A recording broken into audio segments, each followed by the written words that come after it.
Welcome to All Together Now, Fridays with the Moth. I'm your host for this week, Suzanne Rust. At the Moth, we seek to elevate voices from the African American community, but we recognize that in this moment, it's important to look at all the ways we can do better. We all need to do better. This pursuit is especially urgent now. We want to dedicate all of our Friday podcasts in June to those fighting for racial justice and equality, and to those willing to educate themselves on some of the hard truths about this country. When we really listen to each other's stories with an open mind and open heart, things can actually shift. Stories help us connect, either because we relate to the teller and feel seen, or because we hear something that never occurred to us before, something that makes us change our minds. Our story this week is from Carol Daniel, and it speaks to perceptions about race and the importance of celebrating your identity. Carol told this story to St. Louis Main Stage, where the theme of the night was Voices Carry. Here's Carol, live at the Moth.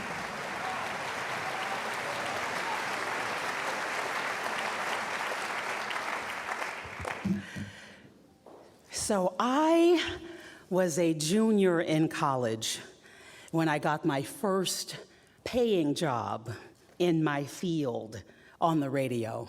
This is not an internship, I'm getting a check.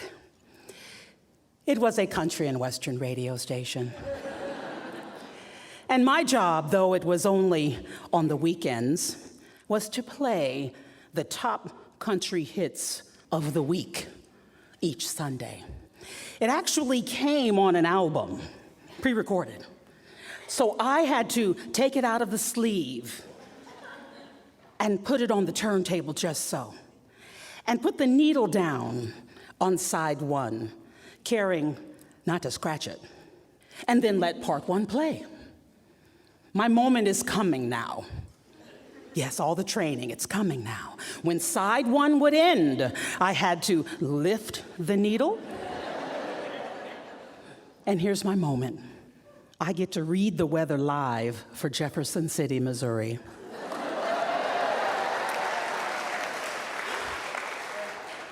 Then I played commercials, and while the commercials were playing, I had to flip the album, put it back down on the turntable, put the needle back down now on side two, and let part two of the top country hits of the week play.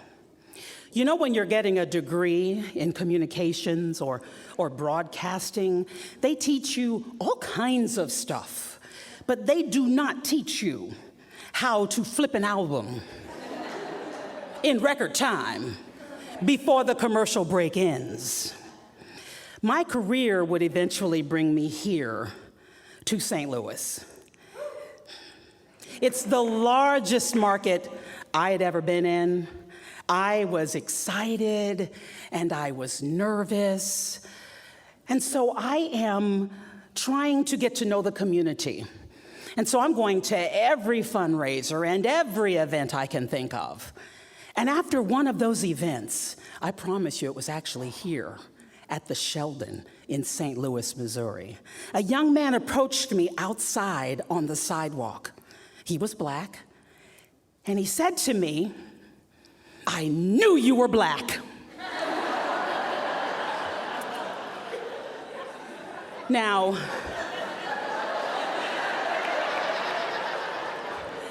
keep in mind that I had heard pretty much my whole adult life, "You sound white." I'd heard that. I'd heard, "Oh, you sound white.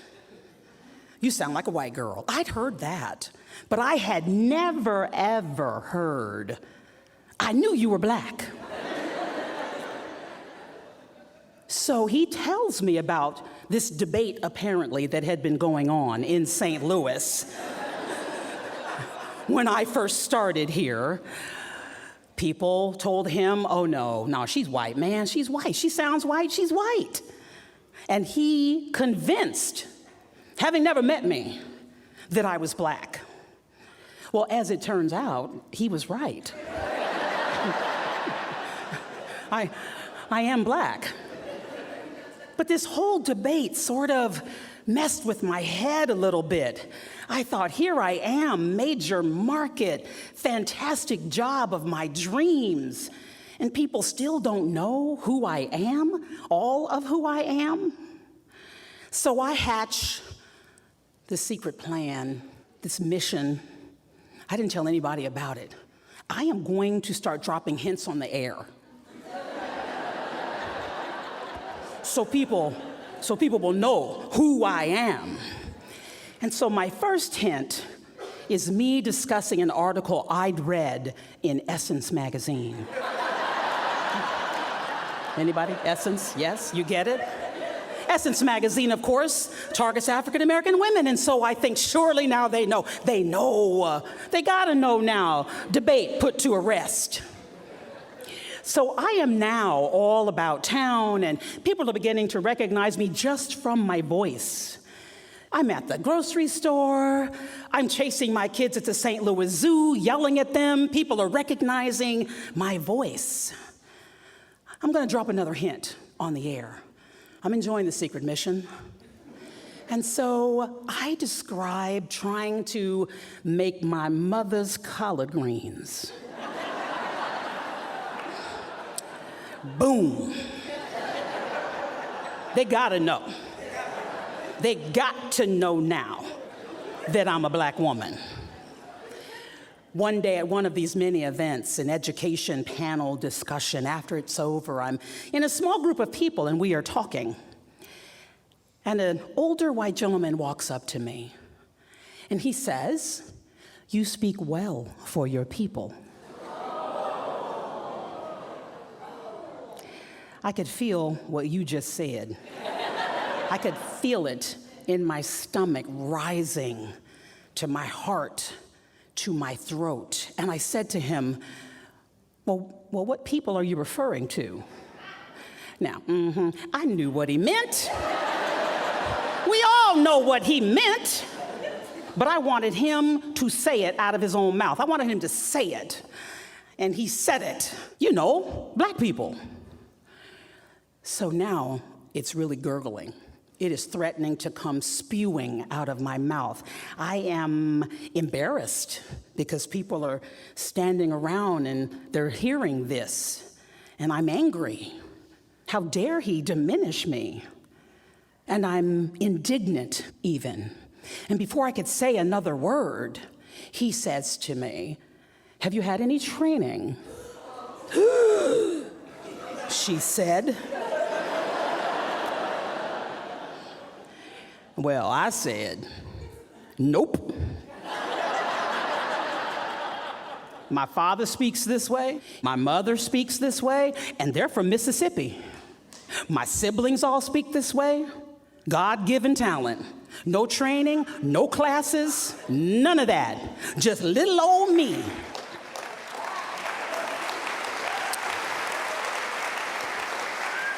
But I'm still feeling the secret mission. So I decide to engage in a drop the mic moment. It's closer to Thanksgiving now when I drop this hint, and I describe again one of my mother's recipes for cornbread dressing. And I took care on the air to say not bread, not white bread dressing, but cornbread dressing, where you make the cornbread the night before and then you soak it. Cornbread dressing. And I thought, boom, mic moment, they got to know. I'm through. I can go home now. They know I'm black. They know I'm black now. And so on the air one day, I was just remembering this conversation I'd had with these two women, these two petite, older black women, gray hair, coiffed. One had a single strand of pearls. They both had a touch of makeup. And one of them took me by each hand and she pulled me close and the other leaned in so she could hear. And she said to me, "We are so proud of you." And I got a lump in my throat. And I knew what they meant. They're looking at me, this young, talented black woman making her mark on this big radio station in St. Louis. But I'm looking at them. They have seen and experienced more than I will ever see or experience or have to see or experience. I'm looking at history in its face, and I can feel it. One day we're in this debate on the air. We were talking about it was a controversy. An organization, one of many, decided to walk out onto the highway, not a road, but the interstate, and stop the traffic and shut it down. They were protesting the lack of minority jobs in construction. And so one of the organizations that was involved was one I knew of from the time I lived in Kansas City, Missouri, but my co-host at the time had never heard of them. And so he was truly dismissive, and I was truly frustrated. And I'm thinking, this is a movement moment. This is a moment where you either educate or chastise or enlighten. I think I'm gonna do all three. But I am also thinking, and I am also worried. I'm still kind of new here. I'm still young. I'm a woman. I'm Black, and I'm pregnant. And I'm worried about the stereotype of the angry Black woman, and yet I'm also worried that I don't speak up enough about Black issues. I'm thinking all of this. And I dive right in. And I said to him, you know they're in the yellow pages. You can look them up right now and call them. They've been around for 50 years. And so we took some calls and we ended that conversation, turned the mics off, and left the studio. Now, just a few weeks ago, a gentleman came to our house for a service call to repair the windshield of my car. It's right in there in the driveway. I met him outside.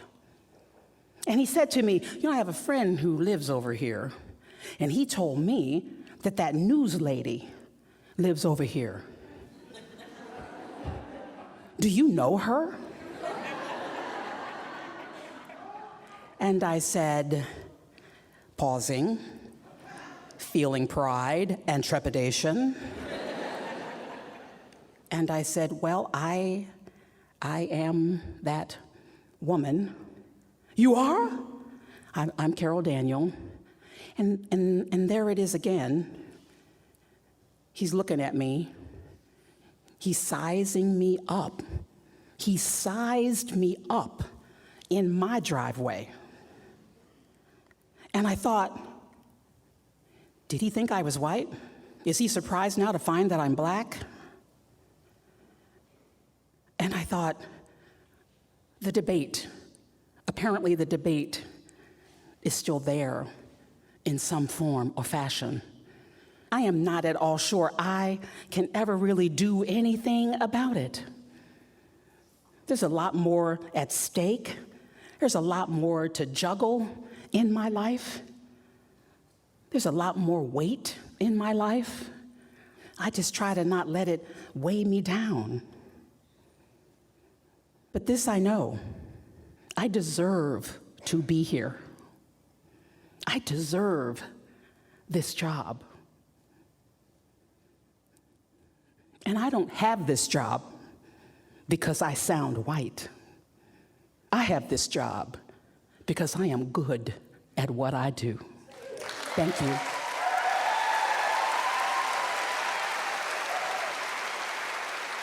That was Carol Daniel. Carol says that she is first and foremost a mother and wife. She and her husband Patrick are the proud and exhausted parents of 2 sons.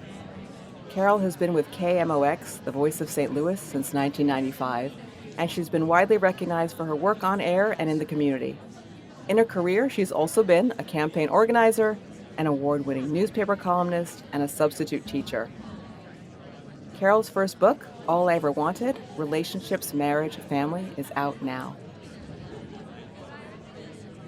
We started All Together Now because we wanted to help foster dialogue between those of us quarantining. In these uncertain times, we want to continue to help facilitate these conversations, especially the hard ones. When was the time you felt the need to speak up? What did it feel like to make that choice? How about a time when someone's perception of you conflicted with your own sense of self? In her story, Carol talks about living in a movement moment. Well, I'm recording this podcast just a week after the murder of George Floyd in Minneapolis, and we are deep into another movement moment. It's a time when Carol says you either educate, chastise, or enlighten. This is truly a time to speak out. On our website, we've listed some resources to help guide you through this current moment, whether you're looking for places to donate to or looking for emotional support. Until next time, from all of us here at The Moth, have a story-worthy week.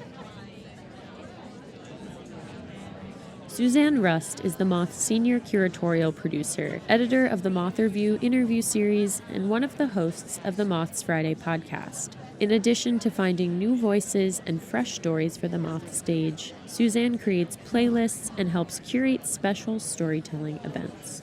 Podcast production by Julia Purcell. The Moth podcast is presented by PRX, the Public Radio Exchange, helping make public radio more public at prx.org.